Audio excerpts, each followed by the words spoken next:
Madame la Présidente, je suis ravi. Nous allons enfin pouvoir faire, nous, agriculteurs, des brainstorming, des expériences co-construites et autres séminaires inclusifs, le tout encadré par un forum des accompagnateurs. Certains d'entre nous auront même la chance de se voir expliquer par une multinationale qui importe de la viande en provenance des pays de l'Est comment élever leurs bêtes de manière raisonnée.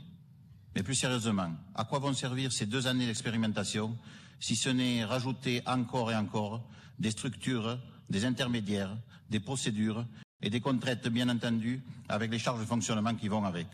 Vous nous pondez, à moins de 3 mois des élections, dans la panique, un prédispositif mal ficelé en désignant de votre propre chef 6 structures accompagnatrices qui seront chargées à leur tour de cibler ou coopter des exploitations sur des critères qui ne nous sont pas précisés. En ajoutant que de toute manière, il n'y aura pas de budget pour financer les investissements nécessaires que ces expérimentations auront identifiés jusqu'à la prochaine PAC 2023-2027. On reste encore une fois dans la posture. Mais peu importe le résultat final, vous pourrez toujours poster une belle photo Instagram dans un pâturage pour votre campagne électorale. Nous y sommes tous les jours dans nos pâturages, nos champs, nos vignes. Vous savez, Madame la Présidente, ce n'est pas des leçons d'agriculture dont nous avons besoin. On connaît notre travail. Ce sont des moyens qu'il nous faut. Bien sûr qu'il faut tendre vers une agriculture durable.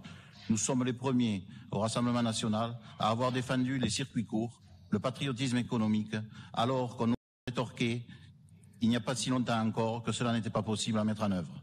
Mais soit, vous avez évolué et c'est très bien. Les agriculteurs savent ce qui est bon pour leurs terres et leurs bêtes pour autant qu'on les écoute. Car là encore, on oublie les principaux concernés. Vous avez consulté 100 de nos concitoyens pour déterminer leurs priorités, notamment en termes d'agriculture. Il nous a jamais traversé l'esprit de consulter également l'ensemble des agriculteurs d'Occitanie sur leurs besoins, leurs difficultés, leurs propositions en la matière.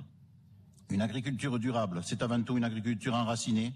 C'est par l'amour de ces terres, par connaissance envers les anciens et par volonté de transmission aux générations à venir que l'on opte pour une agriculture responsable. Et c'est précisément l'inverse de votre vision citoyenne du monde et celle de vos alliés soi-disant écolos. Faisons confiance au bon sens paysan, écoutons-les enfin, aidons-les dans leurs investissements, encourageons les jeunes à reprendre le flambeau, épaulons-les dans leur démarche.